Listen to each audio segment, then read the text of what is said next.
السلام علیکم، کیسے ہیں آپ؟ ٹھیک ہیں؟ خیریت سے ہیں؟ نئے ویلاگ کے ساتھ آپ کی خدمت میں حاضر ہے۔ آج کے ویلاگ میں بات کریں گے پاکستان کے نامور تحقیقاتی صحافی احمد نورانی صاحب کے حوالے سے کہ کیسے ان کے جو دو بھائی ہیں پاکستان میں، ان کو جبری طور پر لاپتہ کیا گیا ہے، اغوا کیا گیا ہے ان کے گھر سے، اور ان کی والدہ اور بہن کے ساتھ بھی بدسلوکی کی گئی ہے۔ یہ سارا معاملہ ہے کیا، یہ آپ کے سامنے تفصیلات رکھیں گے، پھر آپ کو بتائیں گے کہ جو سردار اسحاق ہیں اسلام آباد ہائی کورٹ کے جج، انہوں نے آج بڑے اہم جو ہیں وہ ریمارکس دیے ہیں ایک کیس کے حوالے سے، اور اسٹیبلشمنٹ کو بھی انہوں نے آج پیغام جو ہے وہ براہ راست پہنچایا ہے۔ وہ سارا معاملہ بھی آپ کے سامنے رکھیں گے، پھر آپ کو بتائیں گے آج کے ویلاگ میں ہی کہ یہ نعرہ لگتا تھا کہ مریم کے پاپا جو ہیں وہ چور ہیں،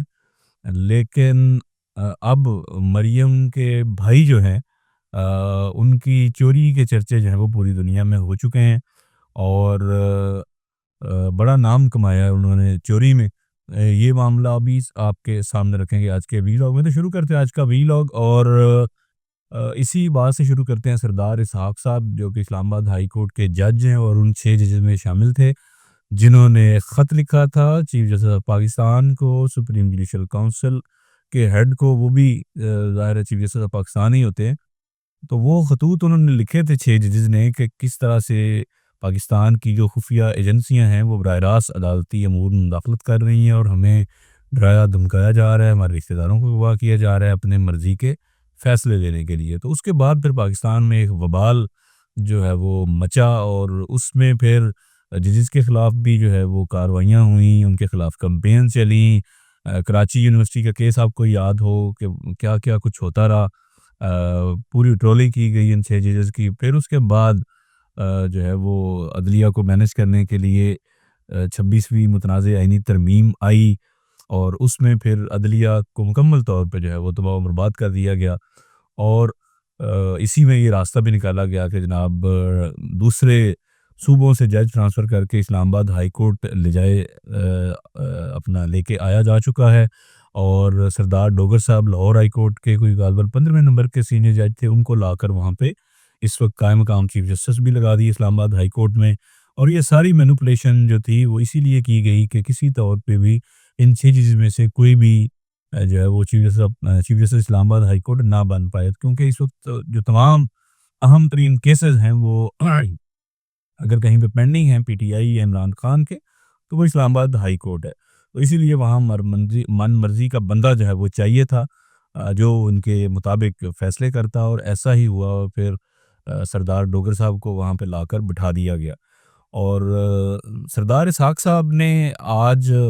مشال یوسف زئی کی جو عمران خان سے ملاقات کے حوالے سے توہین عدالت کا معاملہ، اس کو ٹیک اپ کیا ہوا تھا، اور آج کے دن کے لیے یہ کیس ان کی عدالت میں مقرر تھا، پھر اچانک کاز لسٹ جو ہے تھی وہ منسوخ کر دی گئی۔ اس پہ کافی وہ آج بھرم بھی ہوئے، اور انہوں نے کہا کہ ایسے اگر عدالتیں چلانی ہیں تو بند کر دیں، اور اگر آپ نہیں چاہتے کہ عدالتیں جو ہے وہ آزادانہ کام کر سکے تو عدالتوں کو بند کر دینا چاہیے، یا ہمیں کہیں کہ گھر چل جائیں اگر ایسی ہی بے تکیری ہونی ہے۔ اس کے ساتھ ساتھ انہوں نے یہ بھی کہا کہ اپنا اگر یہ روایت اور یہ روش اگر چل پڑی کہ ایک چلتے ہوئے کیس کو جب چاہے جو چیف جسٹس ہے وہ لے کر اپنے سامنے لگا لے یا کسی اور بینچ کو دے دے، تو یہ تو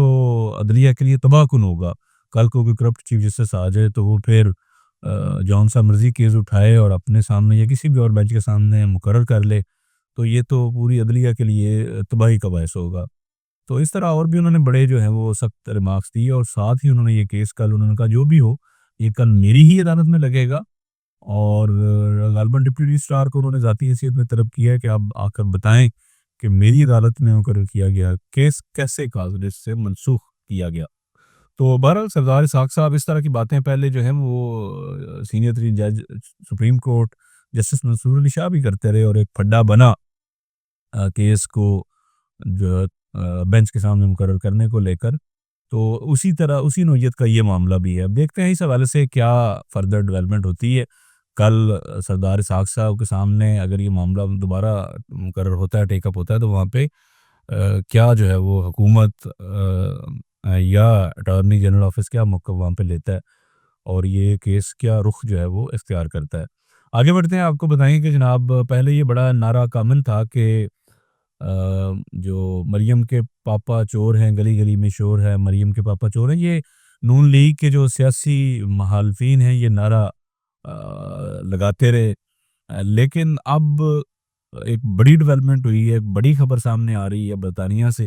جہاں پہ جو مریم نواز صاحبہ جو کہ وزیر اعلیٰ پنجاب ہیں، ان کے بھائی، ان کے جناب سگے بھائی ہیں حسن نواز شریف جناب برطانیہ میں جو ہے وہ ٹیکس ڈیفالٹر ان کو قرار دیا گیا ہے۔ نواز شریف صاحب کے صاحبزادے ہیں۔ آپ اندازہ کریں کہ حسن نواز برطانیہ میں ٹیکس ڈیفالٹر ہے، لیکن ان کے سگے چچا جو ہیں وہ اس وقت وزیر اعظم پاکستان ہیں، سگی بہن جو ہے وہ اس وقت وزیر اعلیٰ پنجاب ہے، سب سے بڑے صوبے کی وہ سربراہ ہے، لیکن بھائی صاحب جو ہیں وہ لندن میں ٹیکس ڈیفالٹر، ٹیکس چور، جو مرضی آپ اس کو کہہ لیں، وہ ان کو جناب باقاعدہ ایک فہرست میں ان کا نام جو ہے وہ مرتب کر کے شائع کر دیا گیا ہے۔ تو یہ حال ہے وہاں پہ شریف خاندان کا، اور حسن نواز پہ جناب 5.2 ملین پاؤنڈ کا جرمانہ بھی کیا گیا ہے، کیونکہ اسی رپورٹ کے مطابق 5 اپریل 2015 سے 6 اپریل 2016 یعنی پورے ایک سال تک انہوں نے تقریباً 9.4 ملین پاؤنڈ کا ٹیکس ادا نہیں کیا۔ تو یہ ٹیکس چور جو ہے وہ ثابت ہوئے ہیں حسن نواز برطانیہ میں۔ آپ اندازہ کریں کہ ان کو لانے والوں کا کیا حال ہے، کیا سوچ اور فکر ہے کہ برطانیہ میں یہ ٹیکس چوری کے ان کے چرچے ہیں، وہاں پہ یہ ٹیکس چور کے طور پہ جو ہیں وہ بدنام ہیں، لیکن پاکستان میں جو ہے ان کو حکمرانی دی گئی ہے، پاکستان کے عوام پہ جعلی فارم 47 کے ذریعے ان کو پاکستانیوں پہ مسلط کیا گیا ہے۔ اور حسن نواز کا جیسے میں نے کہا سگا چچا وزیر اعظم ہے، بہن جو ہے وہ وزیر اعلیٰ پنجاب ہے، اور یہ خود جناب ٹیکس چوری کے معاملات میں اپنا نام جو ہے وہ روشن کر رہے ہیں۔ تو یہ حال ہے اس وقت شریف خاندان کا کہ ان کے جو چرچے ہیں چوری کے وہ پوری دنیا میں اس وقت جو ہے وہ مشہور ہیں، لیکن پاکستان میں جناب منصب اقتدار ان کو جو ہے وہ سونپی گئی ہے۔ تو یہ پاکستانیوں کا مقدر ہے، اس پہ اور بندہ کیا کہے کہ پاکستان اور پاکستانیوں کا یہ حال ہے کہ کیسے کیسے لوگ ان پہ جو ہیں وہ مسلط کر دیے گئے ہیں۔ پاکستان میں تو یار ان کو کوئی پوچھنے والا نہیں، ان پہ کوئی ہاتھ نہیں ڈال سکتا، کیونکہ جب آپ کی فوجی اسٹیبلشمنٹ کے ساتھ اچھی ہو، فوجی اسٹیبلشمنٹ کے ساتھ آپ ہاتھ پاؤں گوڈے گٹے جو ہے ان کے سامنے جوڑ کر اگر بیٹھ جائیں، ان کے پاؤں پڑ جائیں، آپ ان سے آپ گڑ گڑائیں اپنے اقتدار کے لیے، تو پھر آپ کو کوئی مسئلہ نہیں ہے، پھر جناب سارے اقتدار آپ کے لیے ہیں، ساری آسائشیں آپ کے لیے ہیں، ساری سہولیات آپ کے لیے ہیں، پھر آپ کا کوئی قانون، کوئی قاعدہ، کوئی عدالت، کوئی ادارہ، کوئی کچھ نہیں بگاڑ سکتا جب فوجی اسٹیبلشمنٹ آپ کے ساتھ ہو۔ آگے بڑھتے ہیں جناب سب سے اہم موضوع کی طرف، جو کہ ایمن نورانی صاحب کے حوالے سے ہے۔ ان کے 2 بھائیوں کو کل رات جو ہے وہ اغوا کیا گیا ان کے گھر سے اسلام آباد میں، اور ان کی والدہ اور بہن کے ساتھ بھی بدسلوکی کی گئی اور ان کو ہراساں کیا گیا، ڈرایا دھمکایا گیا، کیونکہ یہ دعویٰ جو ہے ان کے گھر پہ بولا گیا، اور یہ دعویٰ بولنے والے نامعلوم افراد جو ہے وہ کہا جا رہا ہے، لیکن انہوں نے ان کے فیملی والوں کو یہ بتایا کہ وہ پولیس سے ہیں۔ لیکن ابھی میں اسد علی طور جو ہیں ان کا ویلاگ بھی میں سن رہا تھا، جس میں جو ایمن نورانی صاحب ہیں ان کی بہن اور والدہ سے انہوں نے گفتگو کی ہے، اور جس میں جو اغوا کار انہوں نے یہ تاثر دینے کی کوشش کی کہ جیسے وہ پولیس سے ہیں، لیکن اعزاز سید پاکستان کے ممتاز سینئر صحافی اور جو لوگ گراؤنڈ پہ موجود تھے انہوں نے تھانے بھی جا کر وزٹ کی ہے، اور ایمن نورانی صاحب نے خود بھی اپنے ٹویٹر اکاؤنٹ سے یہ چیزیں شیئر کی ہیں کہ پولیس جو متعلقہ تھانہ ہے، پولیس ہے، انہوں نے ایسی کسی بھی کارروائی سے لا علمی کا اظہار کیا ہے، اور انہوں نے کہا کہ ہمیں تو کوئی پتہ نہیں، نہ ہم سے کسی نے پوچھا ہے، ہمارا اس ریڈ سے کوئی لینا دینا نہیں ہے۔ تو اس بات سے آپ اندازہ لگا سکتے ہیں کہ یہ چھاپا جو ہے یا یہ اغوا کرنے کے لیے جو چھاپا مارا گیا، یہ کون لوگ تھے، کون نامعلوم افراد تھے، اور وہ نامعلوم افراد سب کو معلوم ہے۔ انٹیلیجنس بیورو پاکستانی جو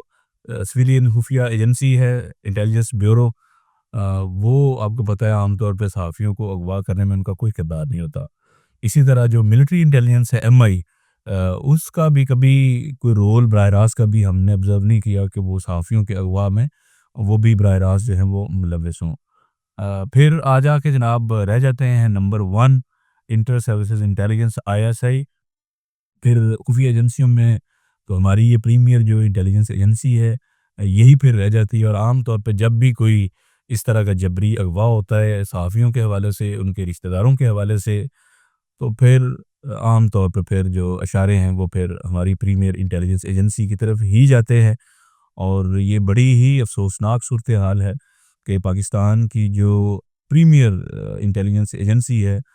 اس پہ اس طرح کے سنگین جو ہیں وہ الزامات پھر لگتے ہیں، اور جہاں پہ پاکستان کیا دنیا بھر کی جو انٹیلیجنس ایجنسی ہیں وہ اپنے اپنے ممالک کی جو نیشنل سیکیورٹی ہے ان معاملات کو وہ دیکھتے ہیں۔ صحافیوں پہ کتنا آپ نے نوٹ کیا ہوگا کہ امریکن سی آئی اے جناب صحافیوں کو اغوا کرتی ہو امریکہ میں، ٹھیک ہے، اسی طرح جو برطانیہ کی ایم آئی سکس ہے یا دیگر ان کی خفیہ انٹیلیجنس ایجنسیاں ہیں وہ کتنے وہاں پہ صحافیوں کو اغوا کرتی ہیں، اٹھاتی ہیں۔ اسی طرح انڈیا کی رو جو ہے وہ کتنے بھارتی صحافیوں کو وہ اغوا کرتے ہیں، ان کے رشتہ داروں کو اغوا کرتے ہیں۔ تو یہ ایک انتہائی افسوسناک صورتحال ہے کہ پاکستان کی جو پریمیئر خفیہ ایجنسی ہے اس پہ اس طرح کے سنگین جو ہیں وہ الزامات لگتے ہیں، اور ان الزامات میں مختلف کمیشن بھی جب بنے، چاہے وہ حامد میر صاحب پہ قاطعانہ حملے کا کمیشن ہو، چاہے عمر چیمہ کے اغوا کے کمیشن ہو، چاہے سلیم شہزاد کے قتل کا جو ہے وہ کمیشن ہو، یا دیگر ایسے معاملات جہاں پہ صحافیوں کے حوالے سے معاملات سامنے آئے اور کمیشن بیٹھے، تانے بانے بھی وہیں پہ ہی جاتے ہیں، اور لیکن آج تک کبھی کسی کو احتساب کے کٹہرے میں کھڑا نہیں کیا گیا، کیونکہ وہ ظاہر اتنے طاقتور ہیں، ان کے پاس صرف وسائل ہیں، بندوق ہے، وہ کسی کو بھی ظاہر ہے ڈرا سکتے ہیں، دھمکا سکتے ہیں، اٹھا سکتے ہیں، اغوا کر سکتے ہیں، تشدد کر سکتے ہیں۔ یہ انتہائی افسوسناک جو ہے وہ صورتحال ہے کہ پاکستان کی جو پریمیئر انٹیلیجنس ایجنسی ہے وہ اس طرح کے معاملات کے حوالے سے پوری دنیا میں جانی جاتی ہے۔ تو ان کے دو بھائی ابھی تک جو ہیں وہ لاپتہ ہیں، اغوا ہیں، اور اسلام آباد ہائی کورٹ میں ان کی والدہ نے پٹیشن دائر کر دی۔ اب دیکھتے ہیں اس پہ جو ہائی کورٹ ہے وہ کیا کارروائی کرتی ہے۔ یہ سارا معاملہ ہوا کیوں احمد نورانی کے اہل خانہ، ان کے رشتہ داروں کو، ان کے بہن بھائیوں کو جو ہے وہ تنگ کیا گیا ہے، اور ان کے دو بھائیوں کو کیوں جبری طور پر اغوا کیا گیا ہے؟ یہ معاملہ اس کا کہیں نہ کہیں ظاہر ہے، بلکہ براہ راست اس کا جو لنک ہے وہ احمد نورانی کی حالیہ سٹوری کے حوالے سے ہے، جس میں انہوں نے موجودہ chief of army staff general Asim Munir ان کی دو صاحبزادیوں کے حوالے سے رپورٹ کیا، اور احمد نورانی صاحب نے دعویٰ کیا اپنی سٹوری میں کہ جناب جنرل عاصم منیر صاحب کی جو دو صاحبزادی ہیں انہوں نے ڈپلومیٹک پاسپورٹ جو ہیں وہ حاصل کیے ہیں، اور یہ ان کی سٹوری کے مطابق یہ قواعد و ضوابط اور خلاف قانون جو ہے وہ یہ اقدام اٹھایا گیا تھا۔ اب اس میں کتنی سچائی ہے، کتنی نہیں ہے، کتنے ایویڈنس جو ہیں وہ ویریفائڈ ہیں، کتنے نہیں ہیں، یہ تو نورانی صاحب بہتر جانتے ہیں۔ لیکن اگر اس معاملے کو لے کر اگر کسی کو کوئی مسئلہ تھا بھی، یا کسی نے کوئی خبر کی جو کریڈیبلٹی ہے اس پہ کسی کو اگر کوئی شک ہے، شبہ ہے، ڈاؤٹ ہے، یا ان کو لگتا ہے کہ یہ معلومات مکمل طور پہ ویریفائڈ نہیں ہیں یا غلط ہیں، تو احمد درانی صاحب پہ آپ مقدمہ کریں۔ وہ تو امریکہ میں ہیں، وہاں پہ تو آپ کو پتہ ہے ڈیفیمیشن کے لاز بڑے سخت ہیں، آپ کریں مقدمہ۔ اگر آپ کو احمد درانی صاحب کی صحافت سے کوئی مسئلہ ہے، ان کی خبروں سے آپ کو کوئی مسئلہ ہے، آپ ان پہ دنیا بھر میں مقدمے کریں، ان کو عدالت لے جائیں۔ لیکن ان خبروں کی بنیاد پہ ان کے رشتہ داروں کو اغوا کرنا، ان پہ تشدد کرنا، ان پہ ظلم کرنا، یہ کہاں لکھا ہے؟ یہ انتہائی افسوسناک صورتحال ہے۔ اور صحافی پاکستان میں اس سے پہلے بھی ظاہر ہے یہ ہوتا رہا ہے، صحافیوں کے ساتھ ان کے ساتھ ظلم اور جبر کا رویہ جو ہے یہ گزشتہ کئی دہائیوں سے چلتا آ رہا ہے، اور گزشتہ جو پچھلے 5-10 سال ہیں ان میں تو زیادہ تعداد میں صحافیوں کے ساتھ جو ہے وہ ظلم ہوا ہے۔ آپ دیکھیں کہ ارشد شریف شہید، ان کو کینیا میں بھی جو ہے وہ مرڈر کر دیا گیا، اور پہلے تو ان کو وطن سے نکلنے پہ مجبور کیا گیا، پھر کینیا سے ان کی ڈیڈ باڈی آئی، اور ابھی تک ان کے قتل کی ایف آئی آر تک درج نہیں ہو سکی۔ ان کے خاندان کی طرف سے جو درخواست دی گئی آج تک اس پہ کارروائی نہیں ہو سکی۔ اسی طرح احمد نورانی پہ 2017 میں بھی ایک جان لیوا حملہ ہوا اسلام آباد میں، اور اس میں وہ شدید زخمی بھی ہوئے، اسپتال میں رہے۔ پھر اس کے بعد وہ امریکہ جو ہے وہ منتقل ہو گئے۔ اور احمد نورانی کا بیسیکلی قصور کیا ہے؟ احمد نورانی کا قصور یہ ہے کہ پہلے جنرل پاپا جونز، یعنی کہ جو عاصم سلیم باجوہ، اس وقت وہ چیئرمین سی پیک جو تھی اتھارٹی اس کے تھے چیئرمین، اور بطور لیفٹیننٹ جنرل ریٹائر ہوئے، کور کمانڈر سدرن کمانڈ یعنی کور کمانڈر کوئٹہ بھی رہے، D G I S P R رہے عاصم سلیم باجوہ۔ اور ان کے حوالے سے انہوں نے ایک بڑی ہی زبردست سٹوری کی تھی احمد نورانی نے، کہ کس طریقے سے وہ جو عاصم سلیم باجوہ ہے ان کے بچے جو ہیں وہ امریکہ میں انہوں نے ایک پاپا جونز کے نام سے پوری چین جو ہے وہ پیزے کی وہ کھڑی کی ہے، پوری امپائر انہوں نے کھڑی کی ہے بزنس کی، اور کیسے وہ جو ہے وہ اپنا اتنی بڑی ایک بزنس امپائر کھڑی کرنے میں کامیاب ہوئے۔ اس کے بعد احمد نورانی نے اس وقت کے سربراہ فوج کے سربراہ army chief general Qamar Javed Bajwa کے خلاف بھی 2022 میں ایک سٹوری کی، ان کے اثاثوں کے حوالے سے جو انہوں نے ڈکلیئر کی ہوئی تھی چیزیں، یہ صرف ان کو ایویلویٹ کر کے ایک سٹوری جو تھی وہ کی گئی تھی، اور اس میں 12 ارب سے زائد کے اثاثے جو تھے وہ نکلے تھے جنرل باجوہ کے۔ اس پہ بھی کوئی کارروائی نہیں ہوئی، الٹا کارروائی جو تھی وہ صحافیوں کے خلاف کی گئی، ایف بی آر کے لوگوں کے خلاف کی گئی، اور وہ کیس بھی ابھی تک چل رہا ہے۔ لیکن جنرل باجوہ سے آج تک کسی نے نہیں پوچھا کہ بھائی نے تسی ارباں روپیہ کیویں بنا لیا، کتھوں آیا ہے پیسہ، کیڑے وسائل نے، کیڑے ذرائع نے، ذرا رسیداں تے دیو تسی بھی۔ لیکن صحافیوں کے پیچھے جو ہے وہ اس وقت بھی پڑا گیا، اور صحافیوں کو نشانہ عبرت بنانے کی کوشش اور کاوش کی گئی۔ اس کے بعد احمد نورانی نے جو موجودہ آرمی چیف ہیں جنرل عاصم منیر، ان کے خاندان کے حوالے سے، ان کی دونوں صاحبزادیوں کے حوالے سے یہ اپنی رپورٹ میں دعویٰ کیا ہے کہ ان کے پاس ڈپلومیٹک پاسپورٹ ہیں اور وہ خلاف آئین اور قانون ہیں۔ اس میں ظاہر ہے جنرل عاصم منیر صاحب کی کرپشن کے حوالے سے انہوں نے کوئی اس خبر میں دعویٰ ایسا نہیں کیا۔ تو یہ معاملات ہیں اوورال کہ احمد نورانی صاحب کا قصور یہ ہے کہ وہ طاقتور جو فوجی جرنیل ہیں ان کو ایکسپوز کرتے ہیں، ان کے غلط کاموں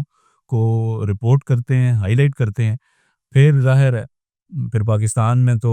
اگر آپ طاقتور جرنیلوں کے خلاف کچھ لکھیں گے، کچھ کہیں گے، کچھ بولیں گے، تو پھر اس کے نتائج تو ہوں گے،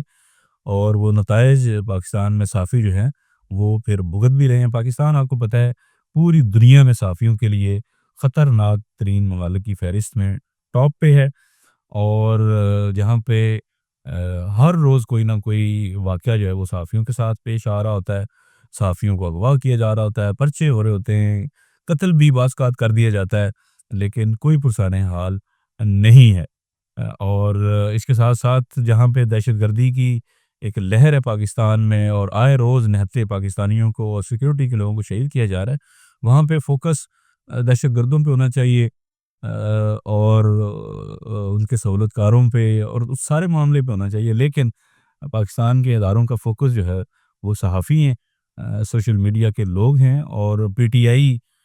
کے ووٹر سپورٹر ہیں، ان کے لیڈران ہیں۔ تو یہ پرائرٹیز ہیں اس وقت پاکستان کے اداروں کی، پاکستان کی ریاست کی، اور پاکستان کے موجودہ نظام کی۔ تو جب پرائرٹیز یہ ہوں گی تو پھر نتائج کیسے جو ہیں وہ مختلف ہو سکتے ہیں، پھر پاکستان میں امن اور سکون بھلا کیسے آ سکتا ہے۔ ہماری دعا ہے کہ احمد نورانی صاحب کے دونوں بھائی محفوظ ہوں، اور وہ جلد سے جلد رہا ہو کر وہ اپنے گھر والوں کے ساتھ موجود ہوں۔ یقینی طور پہ یہ احمد نورانی اور ان کے خاندان کے لیے ایک مشکل وقت ہے، جہاں پہ انہیں کوئی پتہ نہیں ہے کہ ان کے بھائی اس وقت کہاں پہ ہیں، کس کی تحویل میں ہیں، اور ان کے ساتھ اس وقت کیا سلوک جو ہے وہ کیا جا رہا ہے، اور کس حال میں ہیں اور کس حال میں واپس آئیں گے۔ ہماری دعا ہے کہ اللہ انہیں اپنی پناہ میں رکھے اور انہیں محفوظ رکھے۔ اگلے ویلاگ تک اجازت دیں، اللہ حافظ۔